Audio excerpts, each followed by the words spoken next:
Huh!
clear, but still, the memories came rushing back, as familiar and permanent as the blades chained to his wrists. Memories of what he'd done in the name of Ares. Memories of how he'd become a servant to the god of war. A beast, his humanity robbed and replaced only with the will to murder. No one was safe. Entire armies fell before Kratos and the soldiers who followed him on his unending path of conquest, all in the name of his master. Those who offered resistance of any kind were dealt with quickly. They've built this temple to offer prayers to Athena! This entire village stands as an affront to Lord Ares! Burn this village! Burn it to the ground! Emboldened by the god of war, Kratos' army was ruthless, feared throughout the world for their brutality. All that mattered was conquest in the name of Kratos, their great leader, who had become near invincible. He feared nothing. But there was something about this temple, something forbidden. All his instincts told him he should never cross its threshold. Never step inside. Beware, Kratos. The dangers in the temple are greater than you know. But the village oracle's warning fell on deaf ears. His ambition would not be denied. All who opposed him would die.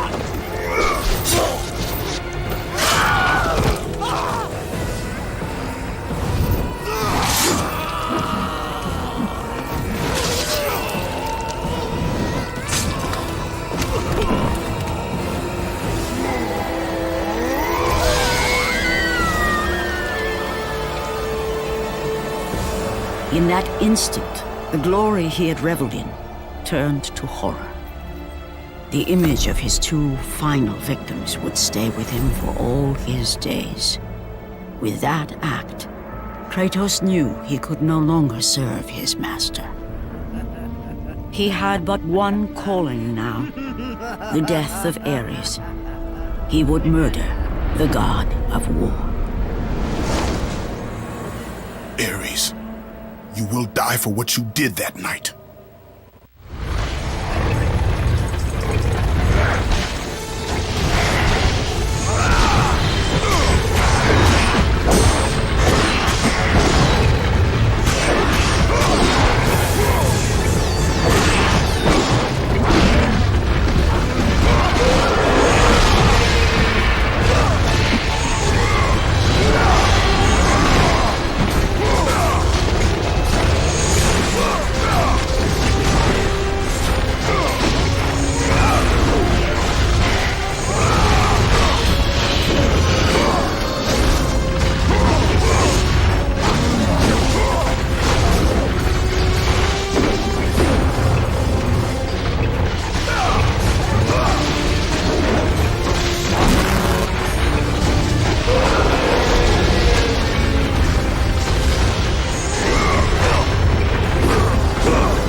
Kratos, your quest is at an end. You are the first mortal to ever reach Pandora's box.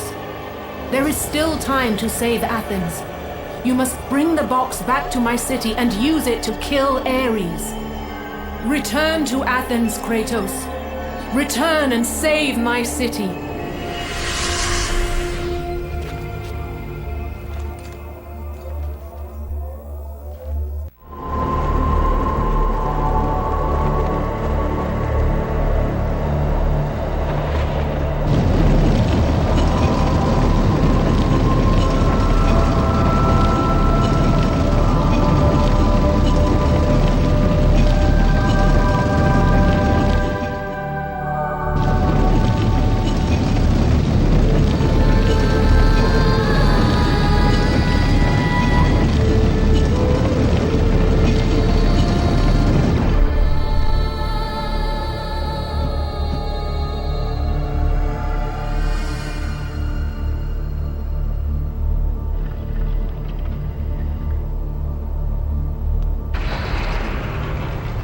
You must bring Pandora's box back to Athens, Kratos. You cannot defeat Ares without it.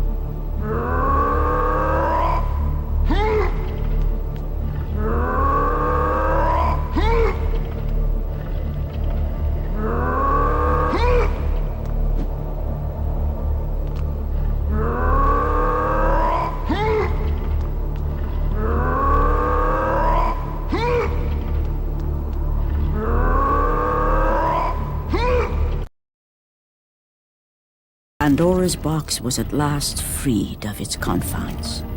Kratos had found the means to destroy the god of war. Far away in Athens, Ares knew Kratos had succeeded in his quest. So, little Spartan, you've recovered Zeus's precious box, but you will not live long enough to see it opened. I will see to that. Goodbye, Spartan. You will rot in the depths of Hades for all eternity. As the life began to leave Kratos, his thoughts returned to that fateful night. Even in death, the memories, the visions would not fade. For how could he forget spilling the blood of his own family? A cruel trick orchestrated by the god of war. My wife, my child, how? They were left in Sparta. You are becoming all I'd hoped you'd be, Kratos.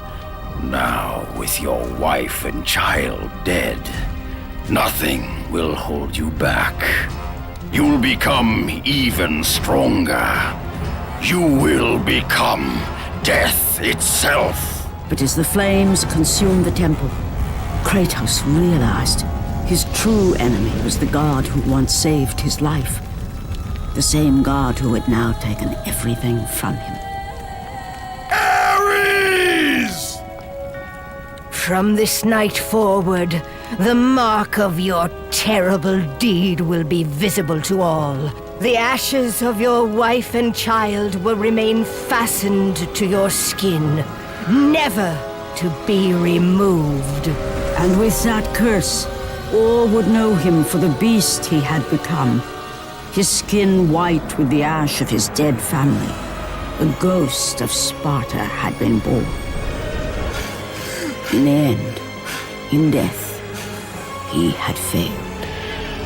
As the minions of Ares claimed Pandora's box, Kratos' life faded, and his cursed soul was cast into the fires of Hades. and Kratos fell into the underworld, the river Styx beckoning below, the currents strong enough to carry even the strongest mortal to his eternal resting place. But Kratos had no intention of resting yet. He intended to live, to return to Earth and complete his quest. Let go, fool! You won't drag me down to that cursed river! There is a task left for me above. I will see it completed. You again? Oh.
Kratos, and not a moment too soon.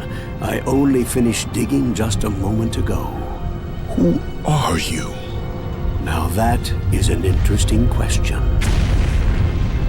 But for now, you must hurry. Athens needs you. But how did you know I would... Athena isn't the only god keeping watch on you, Spartan. Complete your task, Kratos, and the gods will forgive your sins.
Kratos had traversed the desert of lost souls, bested the deadly traps of Pandora's temple, and escaped Hades itself. There was but one task left. Zeus! Do you see now what your son can do? You cast your favor on Athena, but her city lies in ruins before me. And now, even Pandora's box is mine. Would you have me use it against Olympus itself? Kratos, returned even from the underworld. Is this the best you can do, Father? You send a broken mortal to defeat me, the god of war?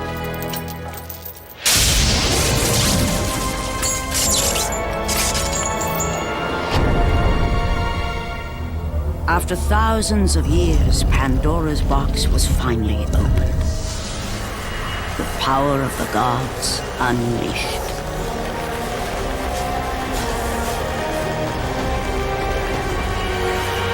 You are still just a mortal. Every bit as weak as the day you begged me to save your life. I am not the same man you found that day. The monster you've created has returned to kill you.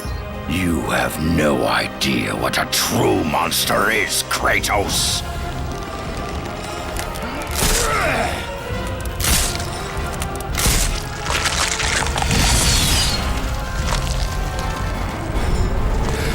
Your final lesson is at hand. Prepare to join your family, Spartan!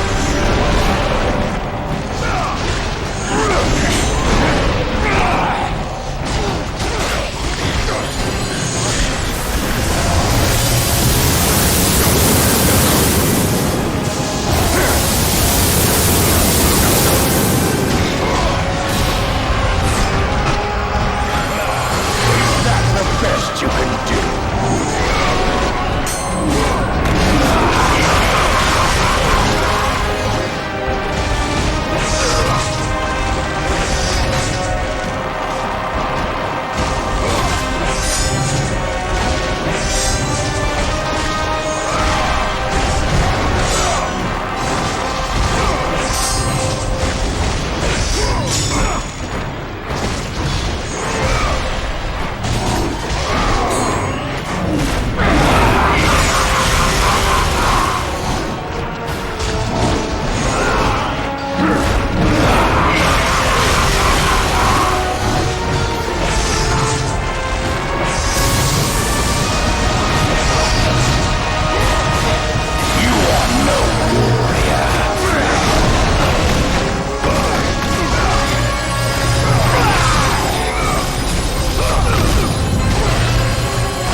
Advance and embrace your death, mortal!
Kratos. Return, but too late.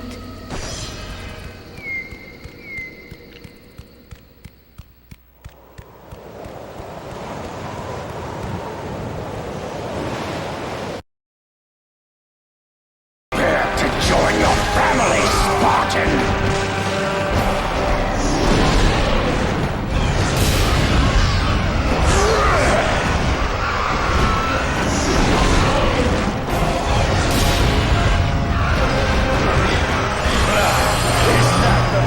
You can do.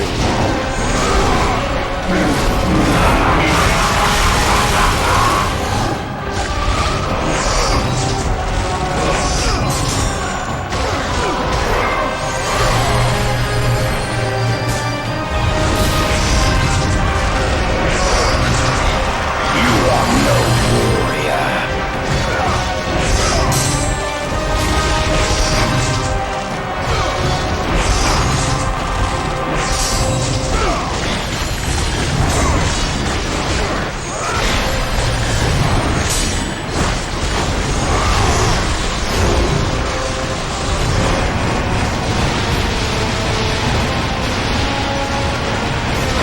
Why do you resist me, Spartan?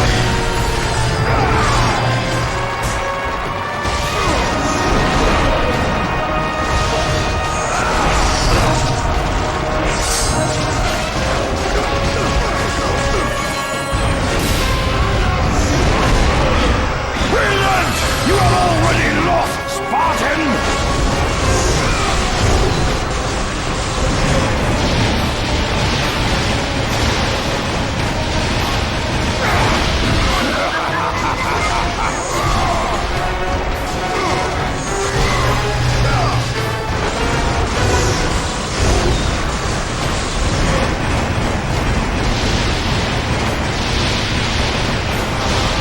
You are no warrior.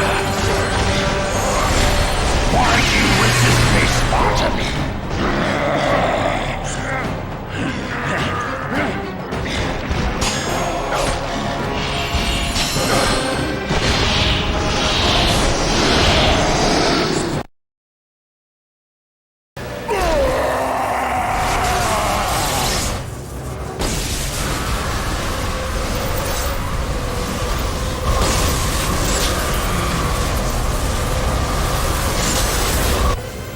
I have taught you many ways to kill a mortal, Kratos. Flesh that burns, bones that break. But to break a man's spirit is to truly destroy him. Do you recognize this place, Spartan? The location of your greatest failure? Perhaps there is a chance you can undo the deeds of the past. The nightmares that had haunted Kratos for the past 10 years had now taken form and substance. His past stood before him.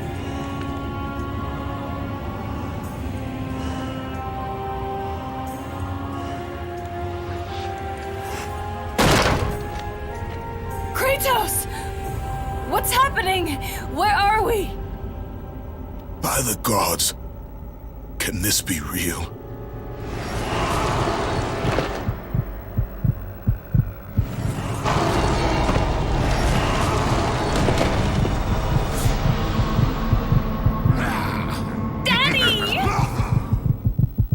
Ares! There is nothing you can put in my way to stop me! I will save my family!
couldn't stop them.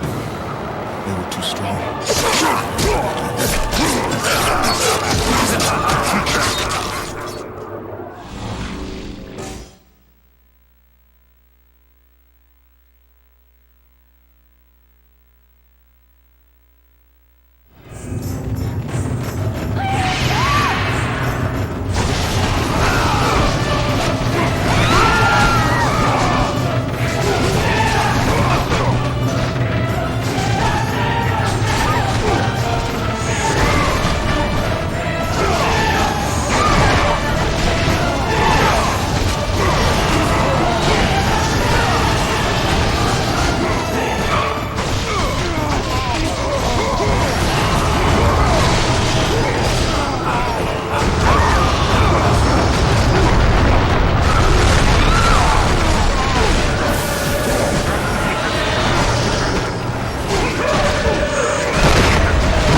saved his family.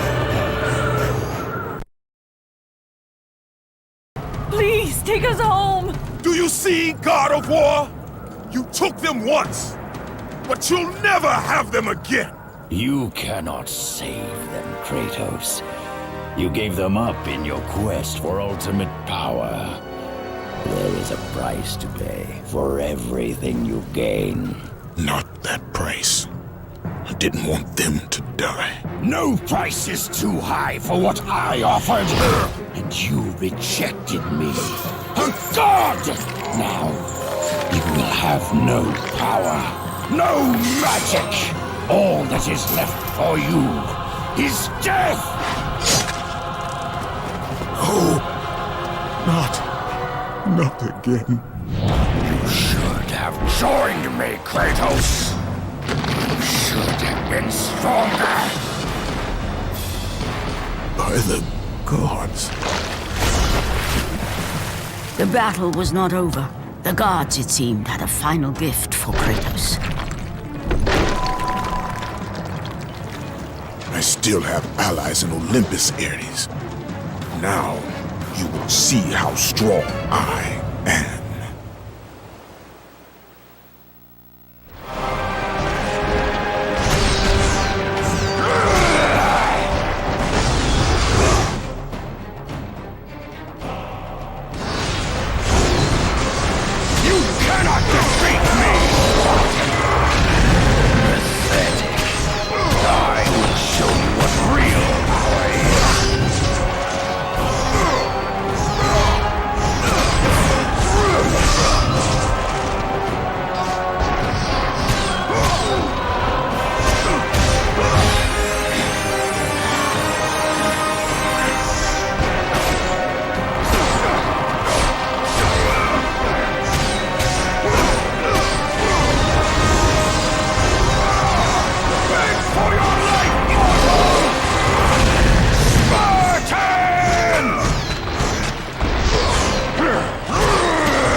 Kratos. It was I who saved you in your time of greatest need. I haven't forgotten, Ares. I remember how you saved me. That night, I was trying to make you a great warrior. You succeeded.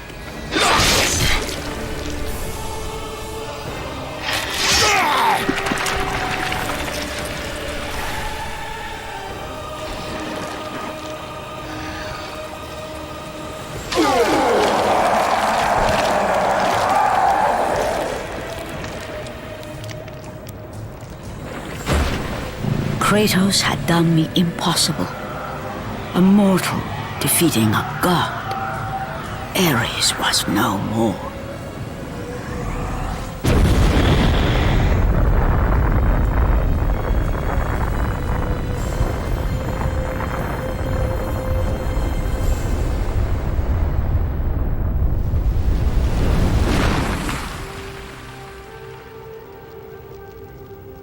The city had been saved and would thrive again. The same could not be said for Kratos, for as he sought to rebuild his soul with the help of the gods, the truth was revealed to him. Athena, rid me of the memories that haunt me still. You have done well, Kratos. Though we mourn the death of our brother, the gods are indebted to you. We promised your sins would be forgiven, and so they are. But we never promised to take away your nightmares. No man, no god could ever forget the terrible deeds you have done. In the end, knowing the visions of his past would never leave him, Kratos made his way to the bluffs overlooking the Aegean Sea. The gods of Olympus have abandoned me.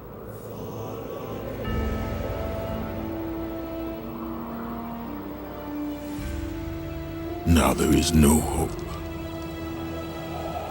And Kratos cast himself from the highest mountain in all of Greece. After 10 years of suffering, 10 years of endless nightmares, it would finally come to an end. Death would be his escape from madness.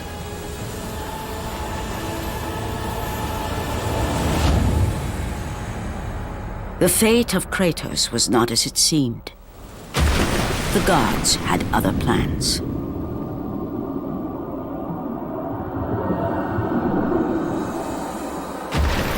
Borne aloft like a feather, Kratos found himself risen from the sea and placed on solid earth. You will not die this day, Kratos. The gods cannot allow one who has performed such service to perish by his own hand. Ares' tactics were brutal. His path of destruction had to be stopped.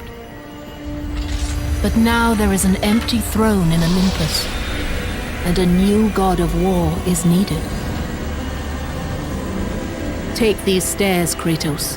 They lead to your ultimate reward.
Your battles are at an end, Kratos.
from that point forward, throughout the rest of time, whenever men rode forth to battle for good cause or for evil, they did so under the watchful eye of the man who had defeated a god.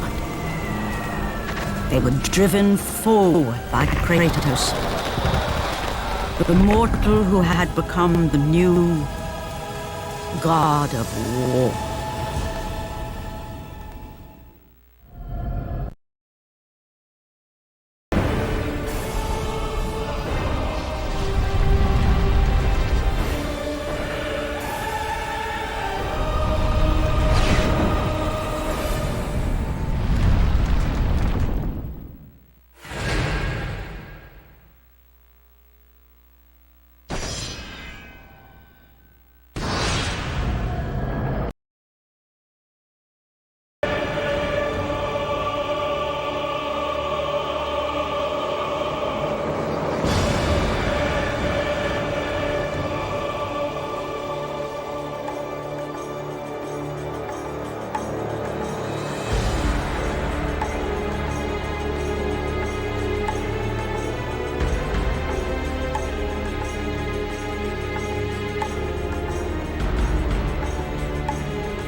When men ask for the origin of Kratos, the true tale was never known.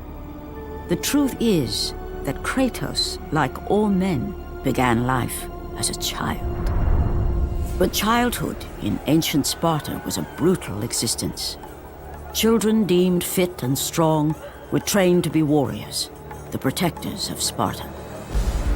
The weaker children were caged, sent to the mountains to fend for themselves. They were not expected to survive. And while Kratos escaped the fate of the weaker children, his brother was not so lucky. The two, once inseparable, were now alone. Kratos would become legend, but the story of his brother has gone untold. A child left in the mountains, he had died years before. Coming of age in the underworld, he had but one desire: revenge against the brother who deserted him all those years ago.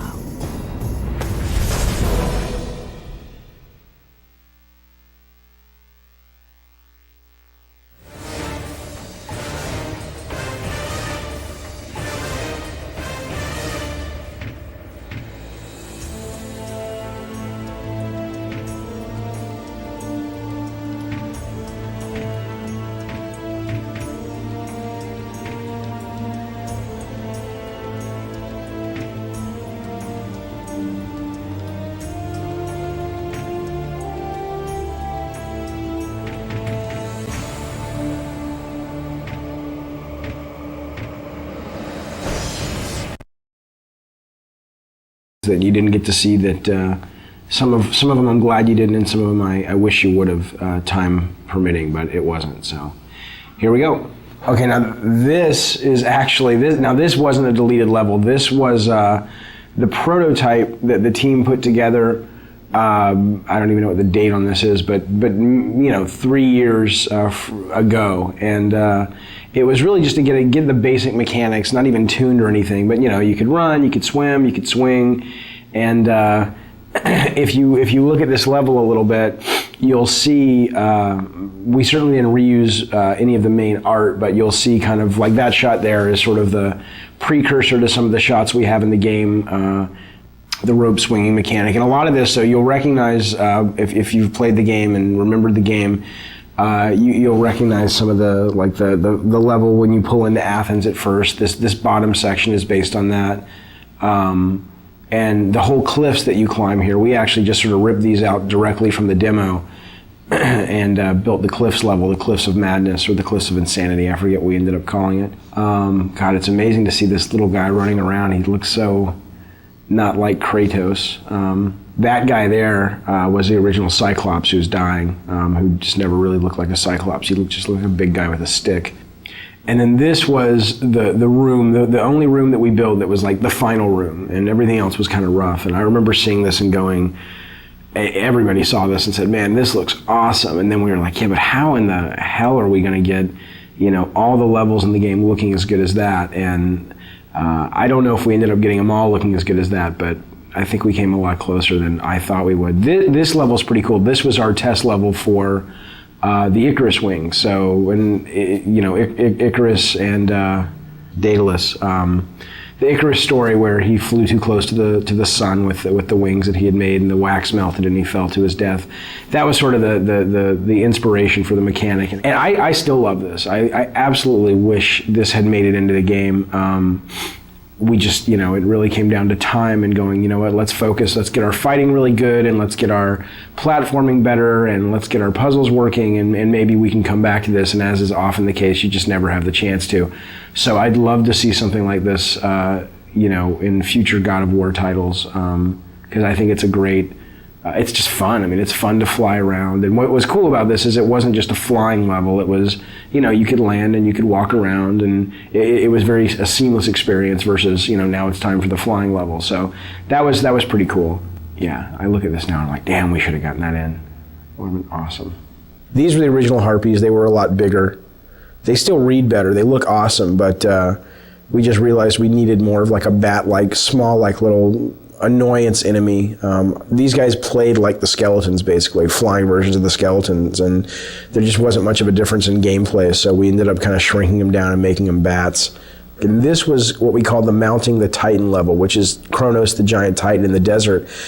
And sadly, right now, the only way you get on the Titan is through a movie. And originally, this was how it was going to be. You see this big thing, it's like a big watermelon in the background. That's actually Kronos. And Tobin, the designer, he's got him kind of moving towards the player. And those things that are falling are like mountains that are crumbling and stuff. So it's kind of like Kronos is rushing towards the player, crawling, and you're trying to run ahead of him in these platforming sections, so that you can ultimately jump onto the structure that's on his back, and that'll lead you up to the temple.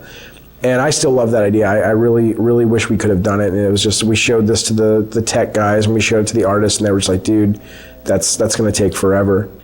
This was the original boss. There was a boss that originally, look at that, that's awesome, that originally guarded Pandora's box. And again, we just didn't have time. And I know it's lame that that's the one thing I regret about the Pandora design, is that there are no bosses that guard the box. You have the Minotaur boss down below, and then we've got this conveyor belt section, and that's kind of it. And we just ran out of time. This was originally pretty cool. It was, you know, you had this moving platform up above, you had this giant kind of harpy vulture in the center that was guarding the box. And she had these eggs scattered all around the level.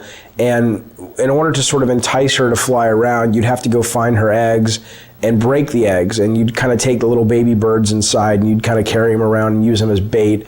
And again, not only was it kind of a cool mechanic because you were slower as you carried these things around, but also I think it really helped with the character of Kratos. I mean, here he is, you know, cracking open eggs and ripping out little infant birds and using them for his own desires, and really pissing off this mama bird, I thought was pretty cool. So here's just another quick idea. These are almost like little sketches for levels, you know, where you have a big open environment, and then you've got the walls come down and it becomes a maze, and you either do something and the walls come back up, or it's on a timer. I mean, we did tons of these things, you know, where I'd have an idea or a designer would have an idea, and it was like, you know, try something like this. So this level is actually a level that we went so far as that we showed the press, we got it in magazines, and this was really a hard cut for us to make, and especially for me to make. I love the mechanic of it, and I love the platforming and the concept. And the concept was that you're riding this elevator, and you know, if you get knocked off, obviously you'll die. And if you get off the elevator, the idea was it was going to originally be being chased by this massive sandstorm. And the elevator was really the only thing. It was sort of a magical elevator that protected you from the sand. And if you got off the elevator would bypass you, and the sandstorm would engulf you and kill you. And the two things we didn't have time to do is we didn't have time to tune it, and we didn't have time to build the sandstorm. But what I loved was this whole idea of, you know, getting off the elevator and having to catch back up with it. So, you know, you'd have these little forks in the road, and either you'd be forced, like coming up, you'd be forced to get off the elevator, or you could choose different paths. And if you took one path, it was more combat heavy, one path was more platform heavy. And as you can see, I mean, we had this pretty much finished from a standpoint of the art and the setup, but we were missing the big sandstorm, and we were missing the tuning time to really make this fun, and so it ended up getting cut. This I love. This was great. This is great. I love this for the elevator. Now it gets smaller. I guess we talked about putting this in the actual, see, they suck. Whoever played this couldn't keep up with the elevator, but that was the whole idea, trying to keep up with the elevator. So it's tough. It's really tough when you have to cut ideas that you're really passionate about out of the game, but you do so you can make the other ideas that you do have in the game shine even brighter. So it's sort of a constant process, or it's a constant aspect of the process that's just a really tough thing that you go through, but I think it's worth it because it makes the overall product better.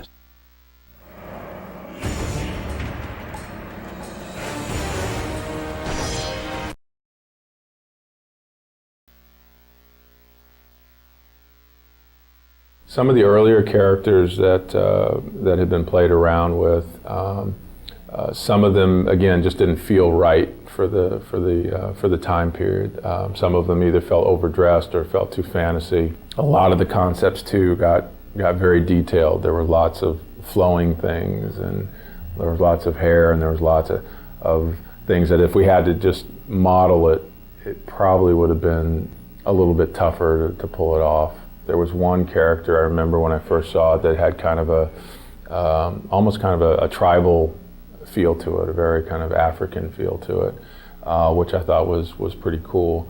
Didn't say Greek, but at the same time when I looked at that, I thought, you know, that would be a pretty cool character to work with.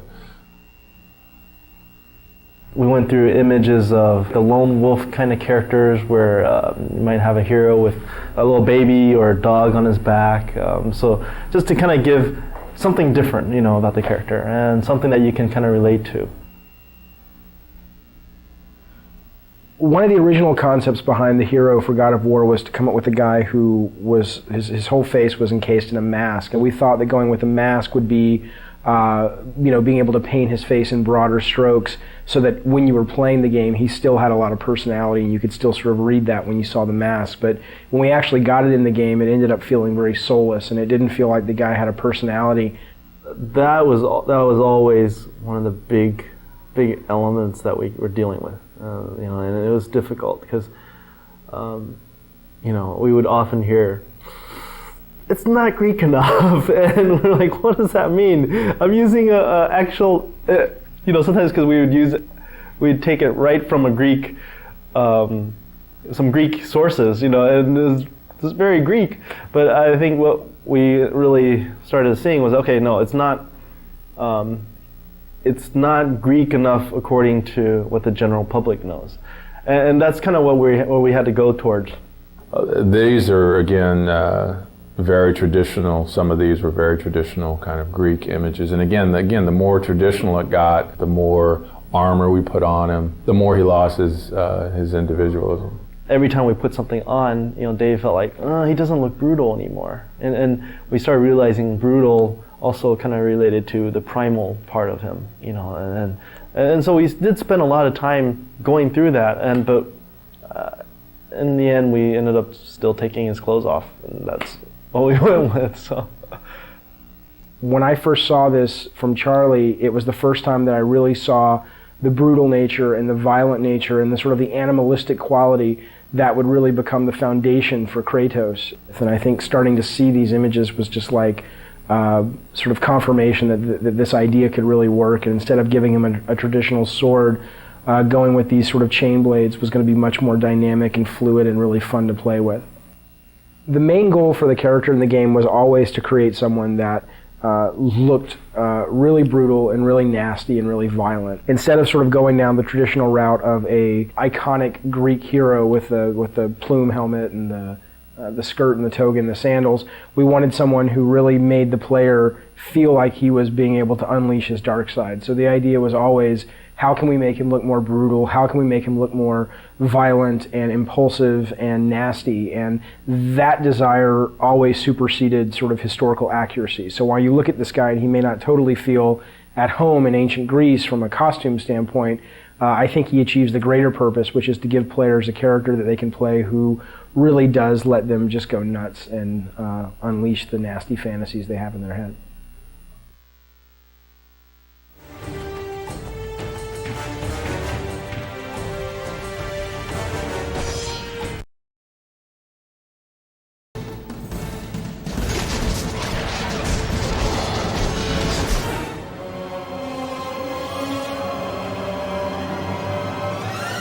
God of War's been in development for about 3 years, roughly. It's including a fairly lengthy pre-production cycle. And basically, it came from Dave Jaffe's head.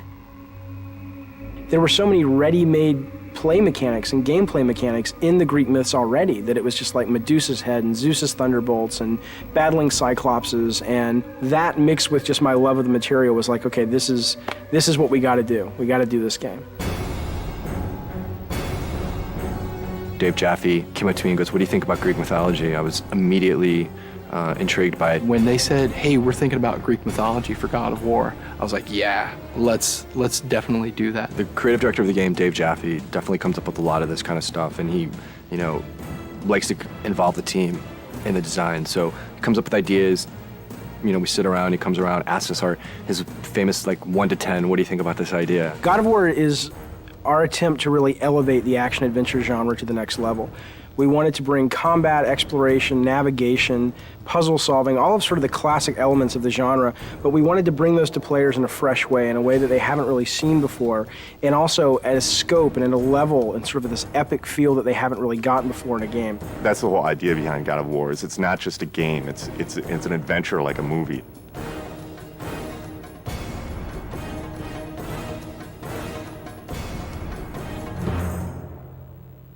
The sheer amount of concept art and work that went into developing all the characters and the look and feel of the game is pretty unique. I've never seen so much effort put into concepting a game out, making sure that every environment is unique and fits in with the theme of the game overall. I gave them my influences. It's really to their credit that they were able to sort of extrapolate what I was really going for into art, amazing art. So I ended up sort of getting what I wanted, which was this high adventure, amazing fantasy setting, which was inspired by the stuff that I grew up with, the movies that I grew up watching. But exactly how the game ended up looking the way it did was really, you'd have to ask the artist. Charlie Wynn has been part of the studio for quite some time, and what he's brought to God of War is extremely valuable. A lot of my job is to create images of what the game feels like. The mood of the game is dark.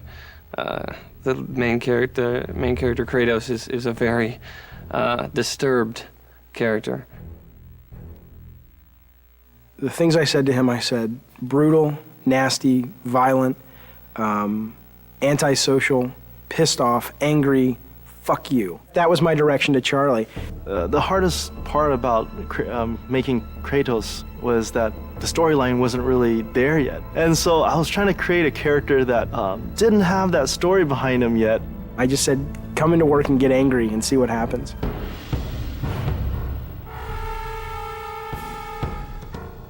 What they came back with was their versions of anger and the things that they were mad at and the things that, it was really kind of neat because you got to look at the concept art and kind of see how everybody dealt with anger and madness and chaos.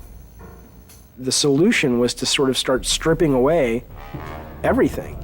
Every time we took away a piece of armor, every time we took away a helmet, a shield, we started seeing more of this animalistic side to this character. Once we got that, it was just an issue of whittling it down, from those 15 images, all of which felt the most brutal, and said, out of all these 15, that's the one.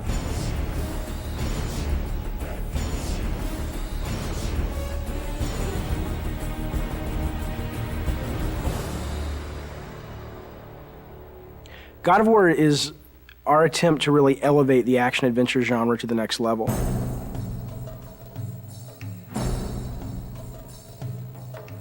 We're trying to do so much right now. We want to bring this, this experience to people, and we want it to be realistic. In order to do that, we have to push the PlayStation 2 as far as it possibly can go.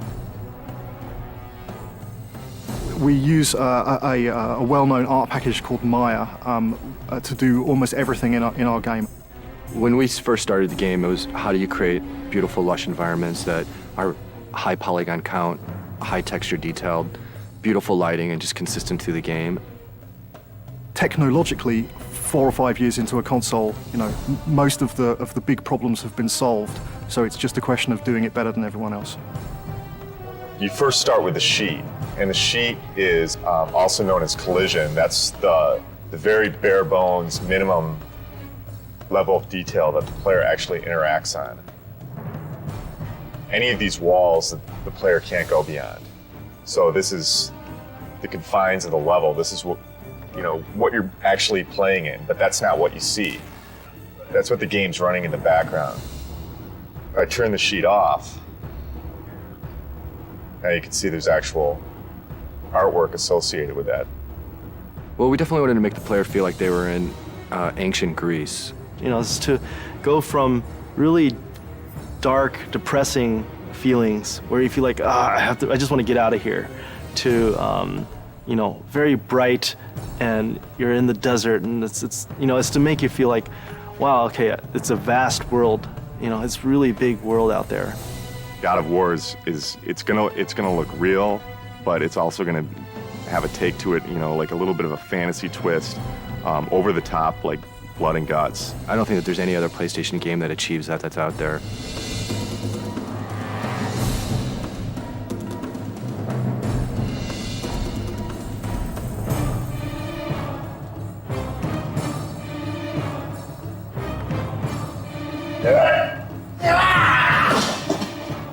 every character in the game starts out with a single pose that every single animation derives from.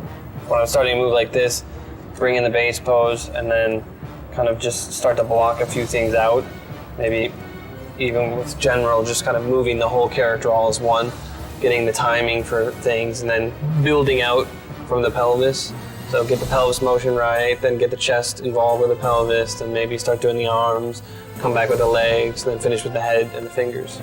So sort of whittling down until I get to that final look. The original vision, I think, what we wanted was very, very brutal. It's funny because we were like, let's go find some fight scenes in movies, and that's how we want this guy to move, and that's how nasty we want him to be. And it's weird because when we thought we'd find all these great movies, movie fights are really kind of tame when you think about it. And we actually ended up with only 2 or 3 movies that really obscure films too, that really, when you saw it, you were like, oh my God, that is just some nasty stuff.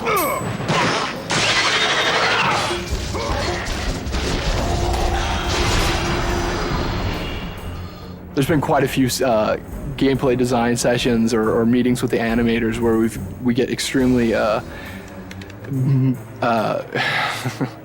we move around a lot. My setup situation as I'm putting enemies into the game and I'm trying to get them very playable so that they can be placed in levels and go around is this big cartoony shaped, very bright arena.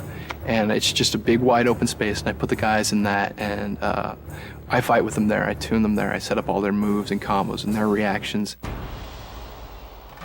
The Medusa head animation, ripping the head off the Medusa, very long development cycle for that one. It was redone several times. We obsessed over it. I pissed off everybody. The animations aren't brutal enough. The art's not brutal enough. There's not enough blood. I want this game to make players just go nuts and feel that sense of anger and chaos.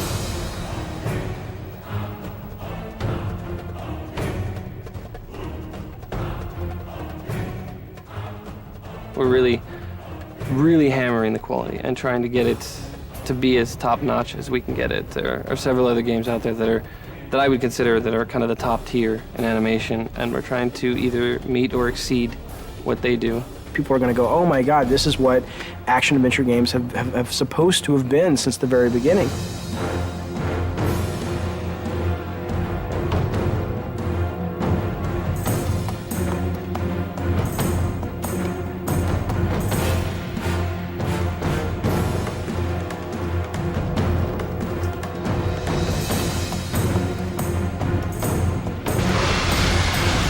I always say this is the game I've been wanting to make since I was a little kid. God of War, from a production perspective, has been extremely challenging. There's a number of areas that, we've really been pressed. Time, money, resources. Making the game was definitely a fight. Me and the team butted heads a lot. And there was this anger, I guess, that built up inside of me that I think I really transferred over to Kratos. And I look at Kratos now and it's like, that's me.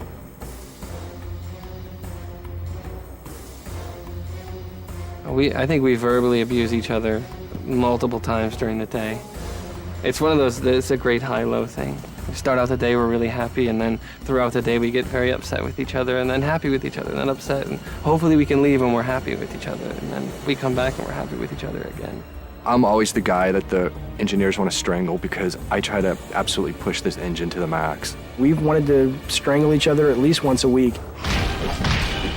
The prospect of beating the shit out of other workers has occasionally arisen. We have not actually had any fist fights on the game yet. No, fist fights certainly aren't allowed in a professional environment.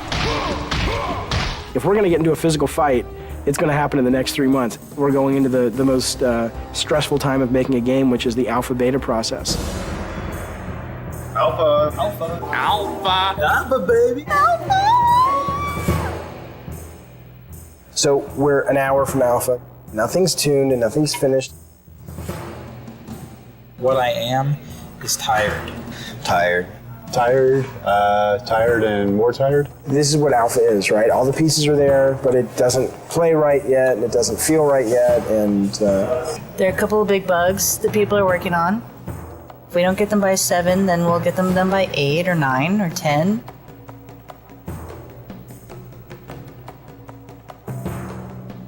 3 years and we're almost done.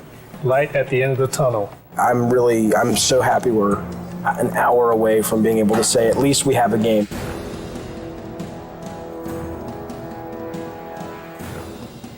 Playtesting is fantastically important, and this is the first game that we've really gone to town on the playtesting while the game has been in development. We'll bring 5 or 6 people in from the local colleges, and we'll sit them down in front of the latest version of whatever level we've been building, and we'll watch them play it, and we'll notice all of the things that they don't do right, or all the times that they can't find the way to solve a puzzle because we've obviously not highlighted it well enough, or if they can't see the door in the background, then we'll add an extra light in so it's highlighted. It's really kind of like making it's like making a movie.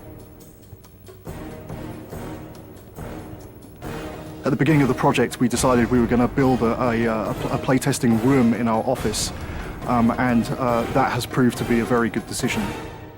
There's our huge PlayStation booth. So good to be one of the big titles this year, so hopefully it'll get some attention that we think it deserves.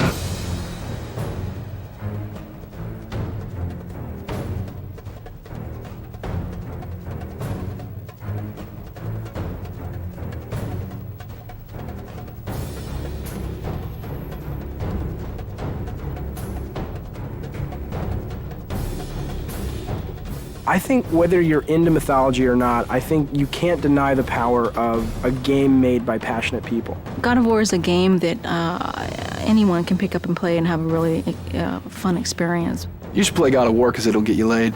This is the adventure that the back of the box has always promised you. God of War is fucking rad.